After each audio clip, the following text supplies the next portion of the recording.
In honor of World Day of Bullying Prevention, October 1st, I want to talk to bullies, all right? I don't know what you're thinking, and maybe in the comment section you can tell me what you're thinking, but if you actually think for just a little bit, you'll realize to bully someone else is to make yourself feel better for what, 5 minutes? But you're taking candy from a baby, because most bullies do what? They pick on people that are smaller, weaker, or maybe not as smart as them. So you've been gifted by genetics, because I'm pretty sure at your age, I'm talking to teenagers and younger, at your age you don't have a job yet, so it's not like you bought all those nice clothes, your parents did. So why are you making fun of someone whose parents can't afford it because they have their own issues? They gotta pay rent, maybe they have a sick member in the family, things like that you're not even aware of.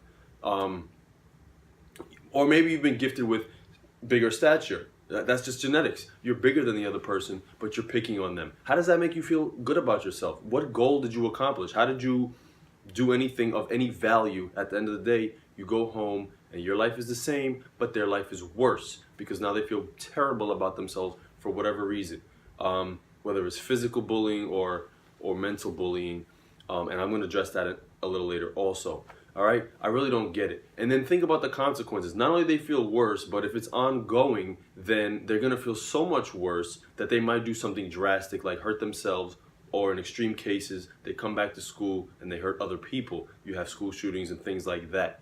So what you've done is you've successfully ruined someone else's life and possibly several lives just so you could alleviate the pain for a few minutes. There's gotta be another way, all right? Bullying is unacceptable.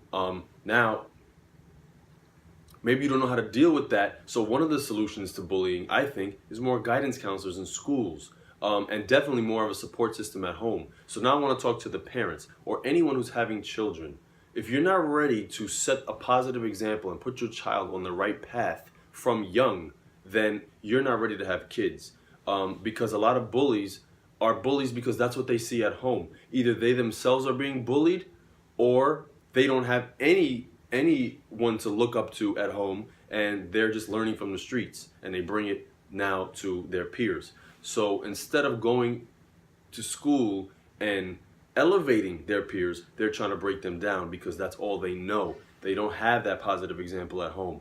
And that comes from, I think, mental health.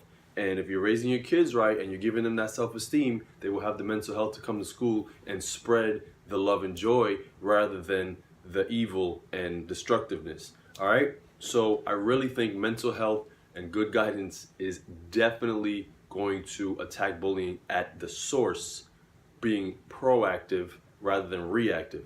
Of course, if you catch a bully in the act, we're going to punish him, blah, blah, blah. I get that. I want to talk about underneath the source, all right?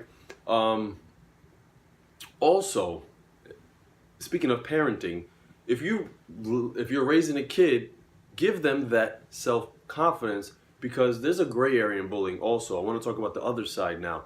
Sometimes it's not bullying. Teasing, to me, is not bullying.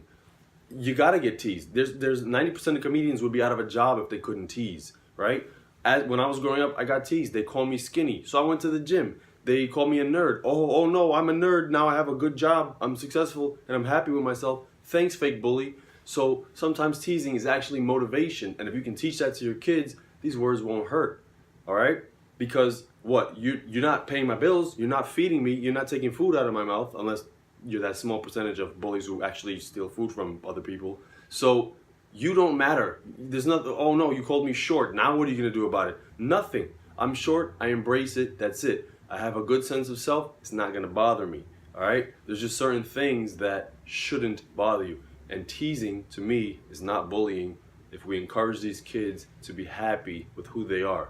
All right? So for me, the solution to bullying is good mental health. Please lift each other up. Don't break each other down. All right? Thanks for watching. See ya.